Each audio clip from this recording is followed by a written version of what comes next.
홍보입니다. 코드명 CHINA 대륙 진출 프로젝트 차이나 콧. 굴러가는 낙엽만 봐도 깔깔대던 때가 엊그제 같은데 이제 떨어지는 낙엽만 보면 쓸쓸하다 이런 생각이 절로 드는 게 제가 좀 가을을 타나 봐요. 가을 타기에는 조금 늦은 감이 있긴 하지만 그래도 뭔가 정말 이번 가을에 가을 낙엽 제대로 한번 밟아보지도 못한 것 같은데 벌써 이 나뭇가지에 앙상하더라고요, 이게. 맞습니다. 그래서 이제 가을 타기에는 조금 저희가 얼마 남지 않은 것 같아서 마음이 더 급해지는 것 같습니다. 네, 가을이 가는 게 아쉬운 건지 겨울이 오는 게 싫은 건지는 알 수 없지만요. 이 가을의 끝자락을 마음껏 즐기고 싶은데요. 좋은 방법이 있는지 이분께 여쭤보도록 하겠습니다. 차이나 코드의 추녀 페이쌤 모시겠습니다. 안녕하세요. 안녕하십니까. 안녕하세요. 추녀 뭔가 어감이 이상한데요. 가을 추자입니다. 오해하시면 안 돼요. 가을추. 네, 어쨌든 저는 BJ 페이 배정현입니다. 네, 사실 저는 정말 가을을 좋아하는데요. 왜냐하면 이맘때에 학원에 찾아오는 수강생들이 많이 늘어요. 왜냐하면 찬바람이 불면서 한 해가 끝나가는데 내가 올해 진짜 한 게 없구나. 중국어를 배우자 해서 학생이 늘어서 정말 가을이 좋습니다. 아마 그래서 제가 되게 즐거워 보였나 봐요. 네. 하늘이 화창할 때는 저희가 뭐 하다가 이제 와서 가을 촬영을 하고 있는지는 모르겠지만 이분의 가을 안부도 여쭤봐야겠죠? 블링블링 한경 씨 안녕하세요. 네, 안녕하세요. 여러분들에게 진짜 중국을 알려드리는 이한경입니다. 아니 그렇게 가을에 소풍 한번 가자고 했는데 봄부터 그랬어요, 우리. 진짜 너무 잘 나가셔가지고 맞아요. 이렇게 다 같이 만나기 힘들었어요. 그러니까요. 너무 아쉬웠는데 저는 가을 되면 좀 싱숭생숭해서 이렇게 친구들한테 갑자기 연락을 하게 되더라고요. 그래서 한 명씩 두 명씩 좀 만나면서 어떻게 지냈냐, 올 한 해 잘 지냈다, 다음 한 해도 잘 지내자. 좀 이런 약속을 좀 많이 잡아서 요즘 제가 스케줄이 굉장히 바빠요, 돈 쓰느라. 네. 이제 본인이 가장 바빠지셨네요. 가을 티내려고 레오파드로 이렇게 힘도 주셨어요. 낙엽룩인가요? 요즘 가장 핫한 트렌드거든요, 남규 씨. 제가 잘 몰라서. 정말 태알못이네요. 저는 또 이상한 색깔 이상한 걸 입어왔고 그게 또 요즘 유행하는 레오파드. 네, 맞아요. 알겠습니다. 이게 들어보니까 다들 저마다의 방법으로 가을을 만끽하고 계셨는데 저만 좀 못 느끼고 있는 것 같아서 오늘이라도 좀 퇴근하고 원래 또 트렌치 코트 기 딱 세워갖고 아메리카노 말고 에스프레소 이런 거 하나 시켜놓고 홀짝 마시면서 한번 가을을 지내보도록 하겠습니다. 안에 옷은 꼭 입으시고요. 알죠? 오해는 안 되는 들켰네요. 여러분도 이 주말에 가까운 곳 나가셔서 늦가을의 정취를 꼭 느끼셨으면 좋겠습니다. 그 전에 저희 차이나 코드와 함께 불금 보내시고요. 대륙 진출 프로젝트 차이나 코드 지금 출발합니다. 거대한 대륙의 스케일을 10손가락으로 정리해드리는 시간입니다. 오늘은 어떤 주제에 대해서 알아볼까요? 네, 오늘은 일단 대한민국의 아침 하면 뭐 굉장히 많은 것들이 떠오르시겠지만 뭐 활기찬 아침 이런 걸 떠올리시는 분 굉장히 긍정적인 분들도 계실 테고 그런데 많은 분들이 아무래도 정말 지옥철. 맞아요. 만원 버스, 만원 지하철 이런 거를 떠올리다 보니까 이런 교통체증을 떠올리는 분들이 굉장히 많을 것 같습니다. 네, 이렇게 교통체증을 생각하는 것만으로도 머리가 좀 지끈지끈 아파오는 것 같은데요. 늘 막히고 유독 막히고 자주 막히고 특히 막히는 지역들이 좀 쫙 떠오르실 겁니다. 뭐가 있을까요? 이게 서울에 사시는 분들은 아마 공감하실 것 같은데 그날의 어떤 일정이나 목적지에 따라서 오늘은 차를 끌고 가야 되는지 아니면 뭐 지하철을 타고 가야 되는지 이렇게 교통수단이 바뀌어야 되는 경우를 많이 아마 겪으실 겁니다. 네. 저는요, 이태원 갈 때는 꼭 차를 안 가져가는 편이에요. 그쵸, 너무 막히고요. 특히 주말에 주차할 곳이 없어요. 네, 정말 맞아요. 주차 지옥이거든요. 네. 저희가 잠깐 정말 교통체증에 대해서 얘기를 나눠봤는데 벌써 약간 다 여기 미간이 좀 찌푸려지는 많은 분들이 또 괴로워하고 계신데 중국도 우리나라보다 더하면 더했지 굉장히 또 심하다고 들었거든요. 좀 어떤 편인가요? 중국 정말 심하죠. 저는 그 베이징이랑 광저우에 살았기 때문에 그 대도시의 교통체증을 정말 느꼈는데요. 제가 학교가 7시에 시작이면은 광저우에서 유학 갈 때 5시 반에 출발을 했어요. 그냥 그 버스에 꽂혀서 가는 그 느낌이 너무 싫어서 이렇게 꽂아놓고. 네, 그래서 이제 셔틀버스가 있는데 이제 교직원 셔틀버스를 제가 몰래 타고 이제 거기서 왜 그걸 그죠. 교직원 몰래 타고 이제 일찍 가서 자습을 하다 보니까 교통체증 때문에 제가 장학금까지 받게 되는 뭐 긍정적인 효과는 있었지만 그 자랑하려고 지금 딱 자연스럽게 말씀하신 거예요? 들켰나요? 들켰나요? 네, 좋았어요. 그걸 또 짚어내시네요. 또. 어쨌든 너무 막히고 심한 곳은 막 운전자분들이 뛰쳐나가서 용변 보시기도 하시니까. 하긴 너무 오래 걸리니까. 네, 정말 헬게이트였어요. 요강 하나씩 이거 차에 싣고 다녀야겠어요. 네, 막히기 시작하면 끝도 없으니까요. 그러니까 중국은 전 세계에서 4번째로 넓은 땅덩어리에 전 세계에서 가장 인구가 많이 살고 있는데요. 네. 이 인구 밀도가 얼마나 많은 교통체증을 빚어내는지 그중에서도 어떤 도시들이 교통체증으로 악명이 높은지 알아보는 시간 가져보도록 하겠습니다. 네. 보시다가요, 속에서 천불이 날 수도 있으니까 주의해 주시고요. 네. 오늘의 차트 시작해 보겠습니다. 대륙의 교통체증 도시 탑 10, 10위에서 7위까지의 순위입니다. 10위는 장춘입니다. 총 인구 712만 명의 중국 지린성에 있는 성도인데요. 장춘의 주된 산업은 자동차 공업과 영화 제작 산업, 그리고 철도 차량 산업으로 관련 노동자들이 집약적으로 거주하고 있는 곳입니다. 일부 지역의 빠른 도시화로 생활 환경이 편리해졌음에도 불구하고 중국에서도 물가가 낮기로 손꼽히는 장춘에 새롭게 둥지를 트는 중국인들이 늘어나고 있다는데요. 이 모든 요인들이 합쳐져 이 장춘은 중국에서 교통체증이 심한 도시 10위가 되었습니다. 와, 보기만 해도 막 꽉 막히는 기분이 드네요. 막혀요. 10위부터. 9위는 따리엔, 대련입니다. 따리엔은 총 인구 600만 명 정도의 도시로요. 해안을 끼고 있는 도시이기 때문에 상당히 쾌적하고 살기 좋은 도시인데요. 때문에 유입 인구도 상당히 많고 또 그만큼 교통체증도 심합니다. 출퇴근 시간에는 10분 정도의 거리를 가는데 평균 40분이 소요된다고 하는데요. 네, 특히 세계 10대 광장에 들어갈 정도로 큰 면적을 자랑하는 성해광장 주변은 교통체증으로 악명이 높습니다. 8위는 상하이, 상해입니다. 모두의 예상으로는 상하이가 1위일까 여겼겠지만 의외의 순위 8위를 차지했는데요. 네. 중국의 경제 중심지이자 중국에서 가장 다양한 사람들이 살고 있는 이 상하이에서는 경적 소리가 많이 들리지 않는다라는 말이 있습니다. 왜냐하면 교통체증이 워낙에 심하기 때문에 도로가 막히는 상황을 이제 정말 당연하게 받아들이며 살아가고 있기 때문이라고 하는데요. 뭐 믿거나 말거나 어쨌거나 저쨌거나 상하이의 인구는 2,400만 명 정도로 인구 밀집도가 굉장히 높기 때문에 출퇴근 시간에 시내교통 혼잡이 정말 대단합니다. 7위는 하오페이 합비입니다. 안후성 중부에 위치한 하오페이는 예로부터 중원과 또 강남을 잇는 교통의 요지인데요. 때문에 하오페이를 거쳐가는 많은 차량들로 교통체증이 심한 곳입니다. 게다가 서울의 4분의 1만한 신도시 건설이 이루어지고 있어서 차량 유입이 점점 증가하고 있다고 하는데요. 대도시에서의 생활을 접고 귀향하는 젊은이들이 늘어나고 있는 요즘 하오페이로 많이 몰리고 있다고 합니다. 앞으로의 발전 가능성이 많은 도시 하오페이. 교통정체를 해결할 수 있는 방안 모색이 시급합니다. 네, 저는 막연하게 중국은 굉장히 땅이 넓기 때문에 차가 아무리 많아도 막히진 않겠지라고 생각을 했는데 또 이렇게 보니까 굉장히 막히는 사진을 함께 보셨습니다. 지금 순위에 나오는 지역들 보니까 대부분이 대도시 같은데 대도시들이 좀 이렇게 교통체증이 심한 편인가요? 네, 아무래도 도시화 속도가 조금 빨라지게 되면서 사람들이 대도시로 몰렸지만 몰려드는 사람들과 그리고 차량 수를 감당하지 못하면서 도시 인프라가 여전히 따라오지 못하고 있습니다. 네. 옛날에 우리나라에서도 자가용이 급증했을 때 이 차량 10부제를 도입했었던 기억이 나는데요. 중국 정부도 이런 문제를 인지하고 있는 거겠죠?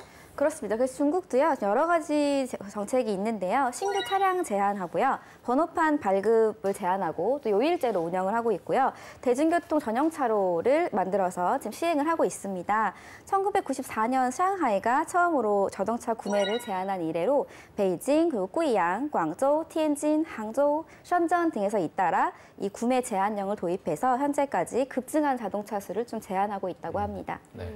사실 중국에서 면허증 따는 것도 굉장히 힘들거든요. 2년 걸려요, 면허증 따는데. 1년이요? 왜 그렇게 오래 걸려요? 뭐 필기 시험도 보고 실기 시험도 보는데 운전 면허를 딸 때 도로 연수하잖아요. 근데 도로 연수 정규가 낮에도 하고 밤에도 하고 고속도로에서도 하고 좁은 길에서도 하고 각 상황마다 다 하는 거예요. 그러니까 1년이 걸리는데 게다가 이제 번호판까지 제한이 걸리는 바람에 이 운전면허 따는 게 하늘의 별 따기가 됐어요. 자, 그리고 이어서 8위가 굉장히 또 의아한 순위가 나왔습니다. 상하이가 또 8위를 차지했는데 네. 저는 당연히 1, 2위를 좀 다툴 거라고 생각을 했거든요. 저도 예상 외이긴 한데요. 이 서울도 교통체증이 심하긴 하지만 그 어느 지역보다 교통이 편리한 곳이기도 하잖아요. 네. 바로 그런 이유 때문에 상하이도 8위를 차지했다고 하는데 이 도로 인프라나 지하철, 버스 같은 대중교통이 좀 잘 돼 있는 편인가요? 네, 상하이는 아까 뭐 자전거도 나왔지만 사실 관광객인 우리에게는 지하철이 정말 답인데요. 전철이 17호선까지 있어요. 물론 아직 2개통도 아직 있고 15, 네. 16호선은 아직 없지만 17호선까지 있고요. 또 한 가지 제가 예전에 말씀드렸던 강을 가로지르는 2위안짜리 페리도 있기 때문에 네. 꼭 자동차가 아니더라도 여러 가지 방법으로 구석 할부할부 다니실 수 있거든요. 구석. 그래서 아무래도 교통체증이 1위까지는 차지하지 않은 게 아닐까라는 생각이 들었습니다. 네. 자, 이렇게 상하이가 8위로 꼽힌 가운데 더 높은 지역은 어디가 또 순위가 랭크돼 있을지 바로 이어서 알아보도록 하겠습니다. 네, 대륙의 교통체증 도시 탑10 6위에서부터 3위까지의 순위입니다. 6위는 광저우입니다. 광저우도 교통체증 하면 떠오르는 도시에 빠지지 않고 등장합니다. 특히 작년 CNN이 인정한 전 세계 최악의 교통체증 도시에서도 11위를 차지했는데요. 광저우는 오후부터 밤까지 6시간에 걸쳐 전국 최고의 극심한 교통체증을 보여 퇴근하기 가장 험난한 도시로 손꼽혔습니다. 안타깝네요. 그렇죠. 이런 와중에 광저우시는 다소 파격적인 법규를 제정했는데요.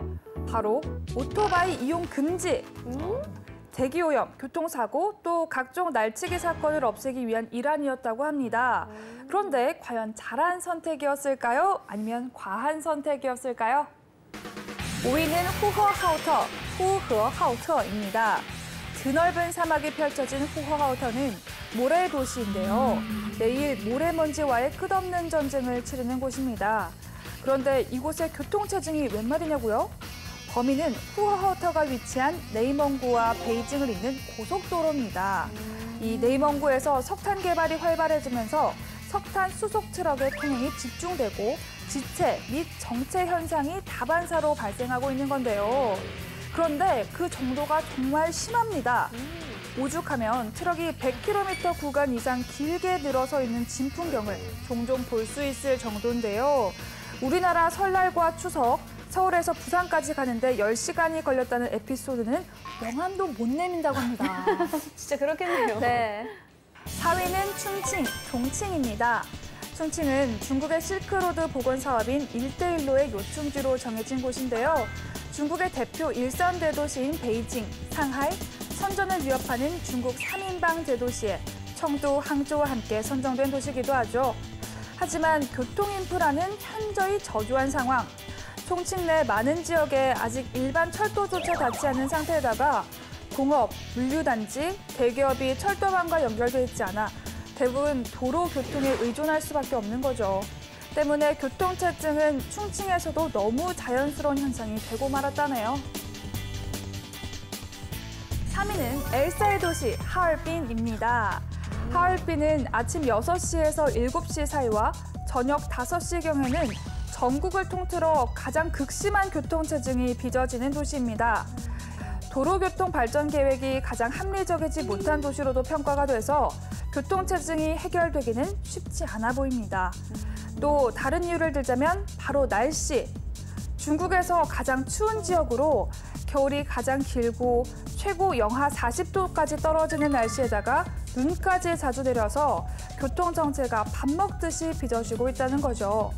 영하 40도의 날씨에 걸어갈래, 차 안에 갇혀있을래 라고 한다면 여러분의 선택은 어떨까요? 있는 게 아무래도 따뜻하게.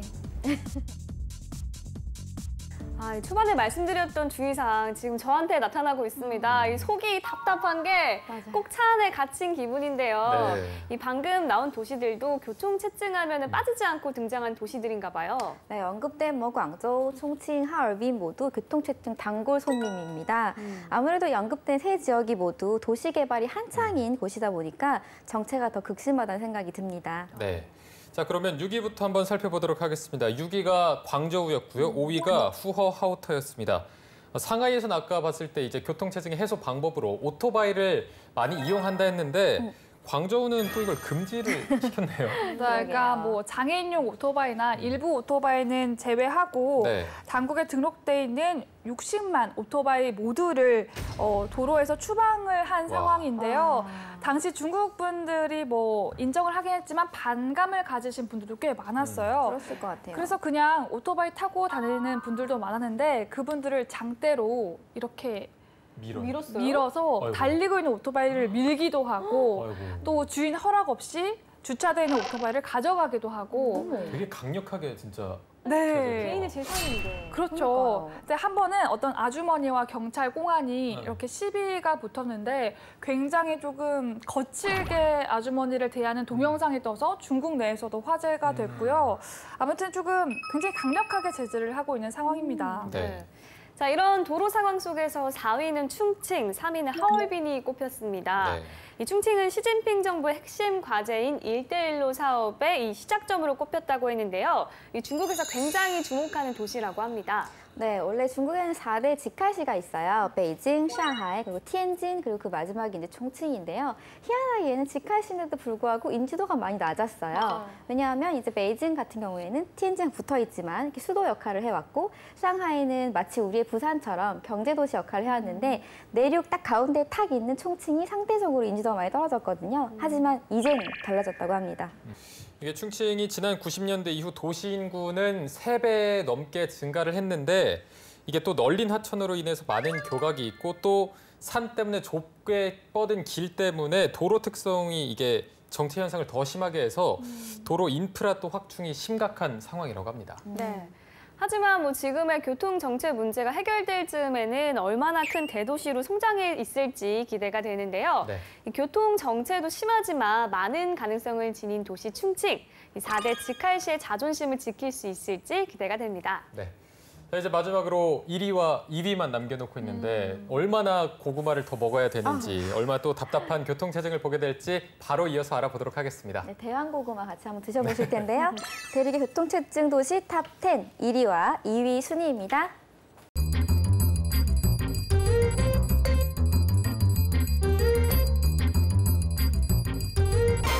1위 후보입니다. 들어갈 땐 마음대로 들어갔어도 나올 땐 마음대로 나올 수 없는 곳. 베이징 북경입니다. 베이징. 네, 두 번째 후보는요. 이곳에 간 당신, 교통체증 헬게이트를 통과한 것이다. 넘사벽 교통체증의 도시 지난입니다. 과연 1위는 어디일까요?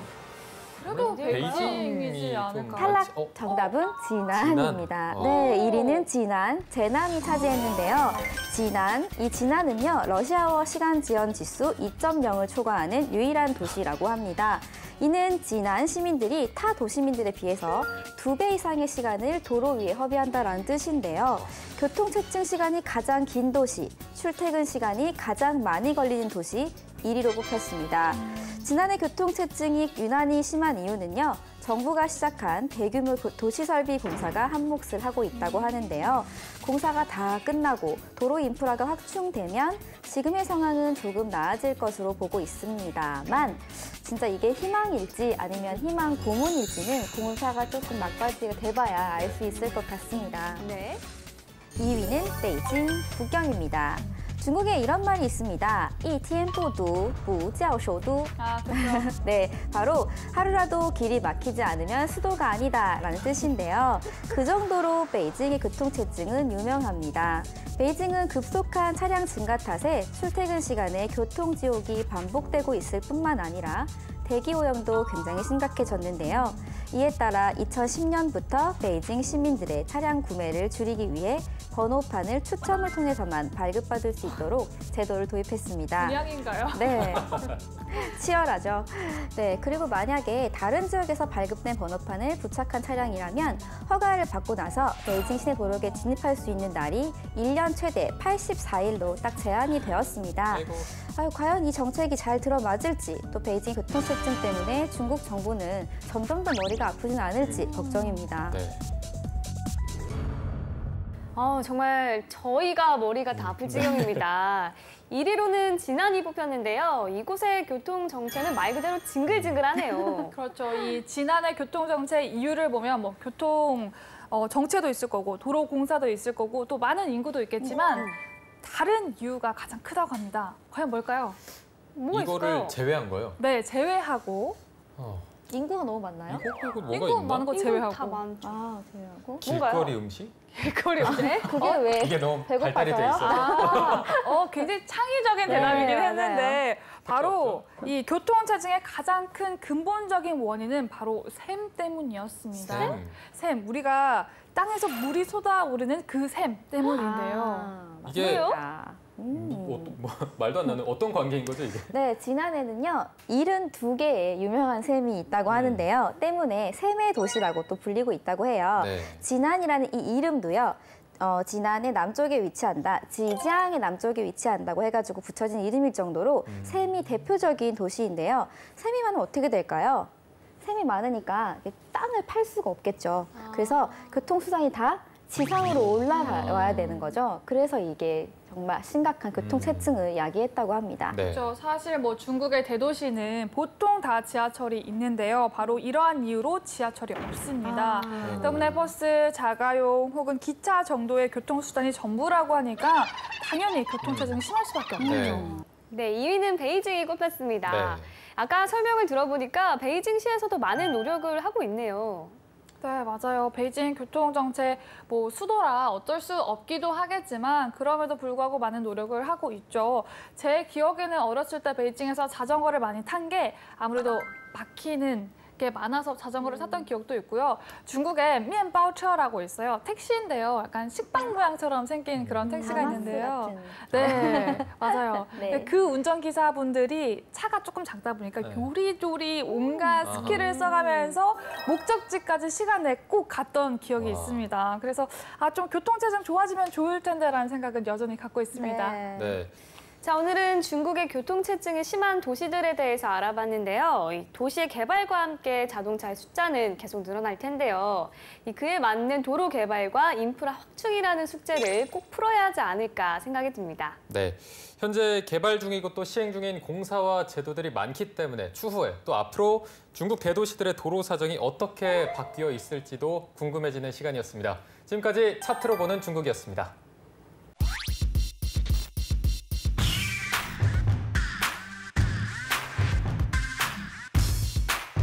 안녕하세요.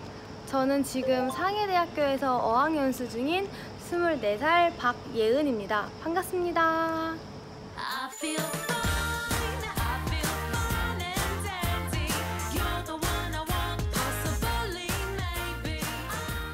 오늘 제가 소개해드릴 거는 바로 중국식 아침인데요. 중국식 아침은 한국식 아침이랑은 또 완전 달라요. 그래서 아마 처음 보는 것들도 있을 거고 저건 뭐지? 하고 신기해하는 것들도 있으실 텐데요. 그러면 제가 뭐 학교 가기 전에 뭐 어떤 걸 먹는지, 중국인들은 또 평상시에 어떤 걸 먹는지 한번 같이 보러 가실까요? 고고! 메뉴는 이렇게 있고 여기는 특이한 게 저녁 때부터 전부까지 싹 저녁 메뉴 바꿔요. 지금은 아침이라 이렇게 아침 메뉴 다 있어요. 这个12块的套餐，12块套餐啊，都先冷的还是热的啊？热的，甜的啊。네, 이게 중국식 아침인데요. 되게 다르죠? 우리나라랑 보는 거랑. 그래서 저는 오늘 시킨 게 이걸 시켰어요. 12원짜리 세트를 시켰는데 보시면 여기 우유 같은 거랑 여기 전병이랑 요티아오라고 하는 건데요. 이거는 좀 이따가 나오면은 보면서 한 개씩 설명드릴게요.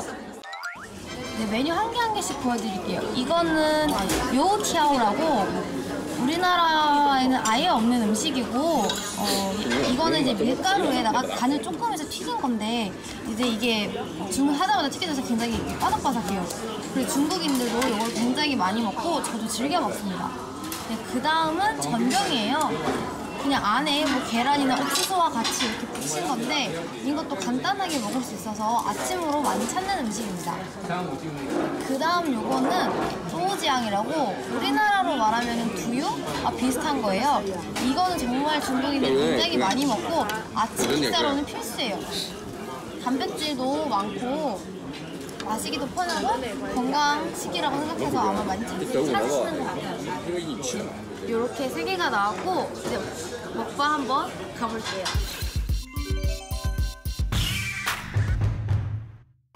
네, 이게 또우지향이고요. 저는 아주 따뜻한 걸로 시켰어요. 이거 마시면 진짜 속이 편안해지고 되게 든든해져요. 포인트는 이건데 요티아오를 어떻게 먹냐? 이거를 또우지향에 푹 담궈서 먹어야 돼요. 이렇게 먹으면 진짜 맛있어요.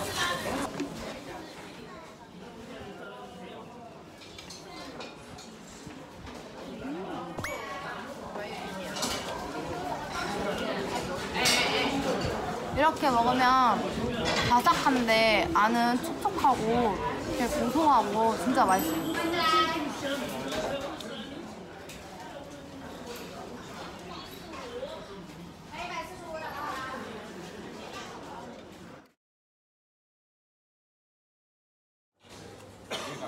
보시면 진짜 거의 다 요티아오를 시켜서 같이 먹고 있죠.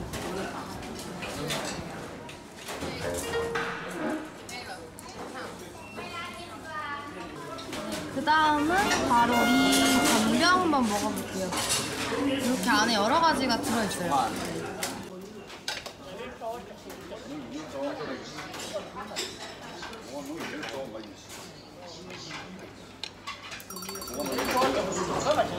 진짜 맛있어요.